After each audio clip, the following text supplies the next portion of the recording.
How's it going, everyone? Texas Man here, back with another video. Yes, I've got a new hat on. I'm putting that one away for a while.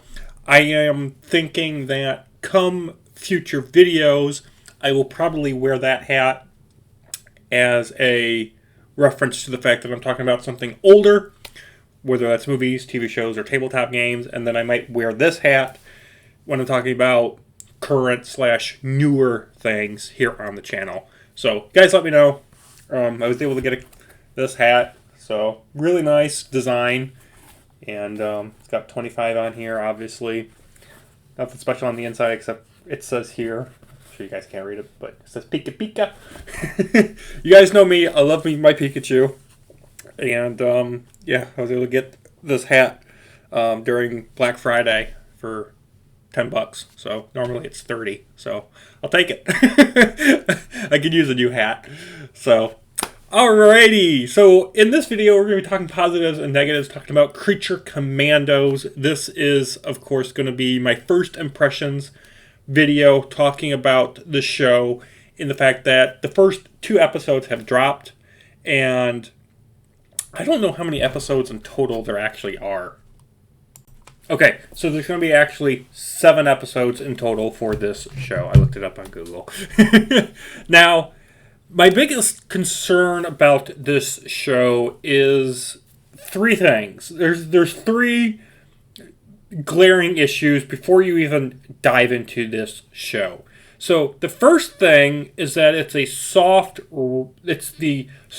reboot launch of the DC franchise. So if you guys don't know, everything that Zack Snyder did, starting off with Man of Steel, and then continuing on with Batman v Superman, Dawn of Justice, Wonder Woman 1984, Aquaman and the Lost Kingdom, Shazam, The Flash,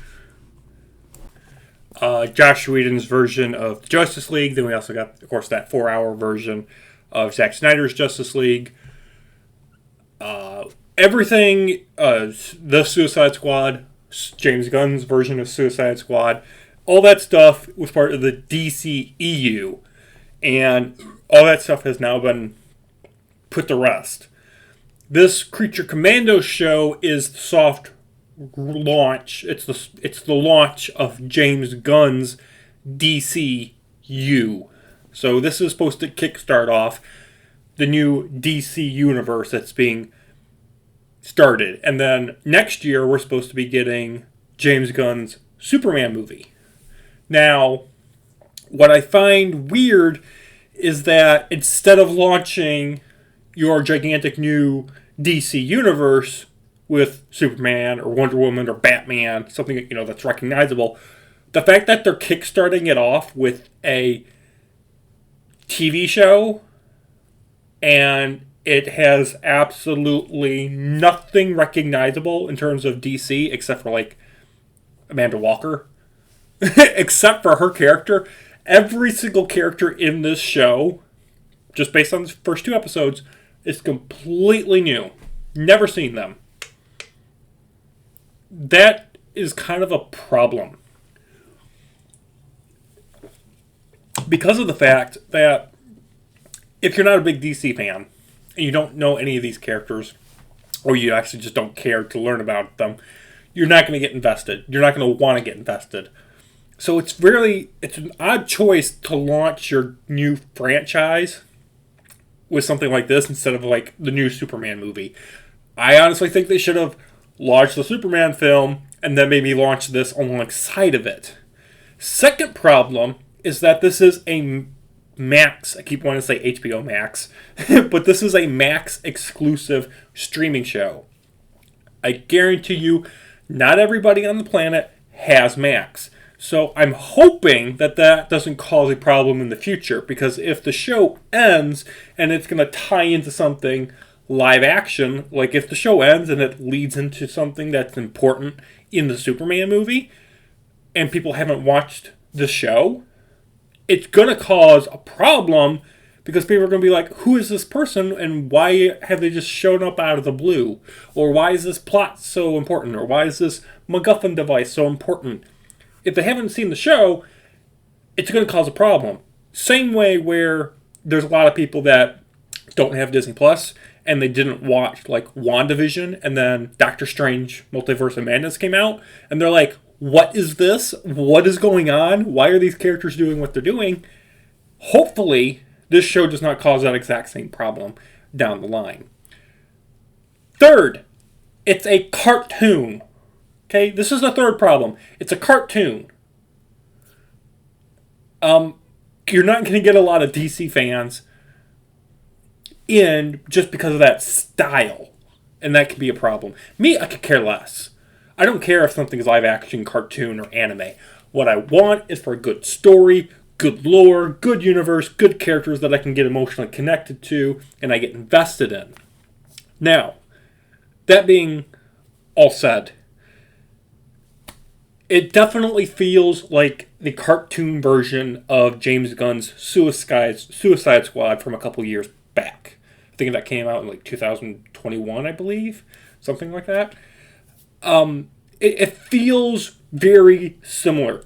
Tone, theme, character motivations, arcs. Everything about this show feels like Suicide Squad, just cartoon version, and it's 7 episodes instead of a 2-hour movie. Now, like I said, this is a DC show, and they make sure it's DC. It is R. There's a lot of R language, there's a lot of R sexual content. I mean, episode 2, there's literally a sex scene. You don't get to see anything. The second episode shows you a fully nude woman. You see her boobs and her butt cheeks, but that's it. But it's on display in cartoon format. So, they don't hide the fact that it's DC, this is dark. This is not Marvel, okay? This is not Disney Plus. So just keep that in mind. Now, what's also interesting is that the show ties in with Gunn's Suicide Squad. So this is literally a successor sequel show to that film in terms of plot, characters, and even references. In the very first 5 minutes of the first episode, it's like, yeah, your son's dead, and all this happened, blah, blah, blah, blah, blah. And instead of us calling this group Task Force X because we can't use humans anymore, we're going to use all these creatures, and we're going to call it, Task Force M for monsters. And I'm just like, okay, so they're really stretching it. But it does feel like a continuation of that film. Now, if you haven't seen that movie, you can still watch this show in isolation, and you'll still be able to enjoy it. You're not like, oh, I'm missing out on so much information. It literally just does a, recap wheel, 30 seconds, and it's like, okay, I know what's happened. Good. The music selection, it's basically James Gunn. It's exactly as you would think it would be. It's just like Guardians of the Galaxy.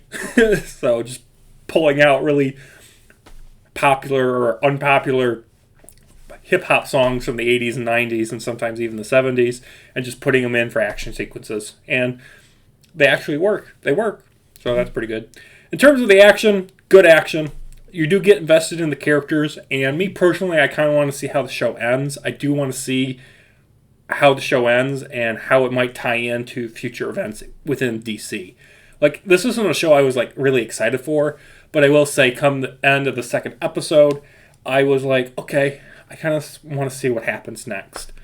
And, it's given me some hope as to hopefully James Gunn's Superman film that's supposed to come out in 2025 is going to be good. But, I've seen every single Superman movie, and I'm kind of done with Superman, and I'm kind of done with Batman. How many times can we possibly redo Superman and Batman? And I know those two characters are the main driving force of the DC as a franchise, but I'm like, can we just do Superman, then do a Batman movie, Wonder Woman, Aquaman, and do a Justice League trilogy like Zack Snyder wanted? I'm so sick of this constant rebooting. It's exhausting. It's also making my physical library really a nightmare to try to keep track of. It's getting hard to realize what universe these movies are actually a part of. Even the Dark Knight trilogy was just 3 films, self-contained, boom, done. So, with that, guys, I'm going to give Creature Commandos, as it stands right now, based on the first 2 episodes, a 7 out of 10. No pun intended. Thank you guys for watching. Have an excellent day. Let me know in the comments down below. Have you watched the show? Did you guys like it? Why or why not? And I will see you guys in the next video. Bye, guys.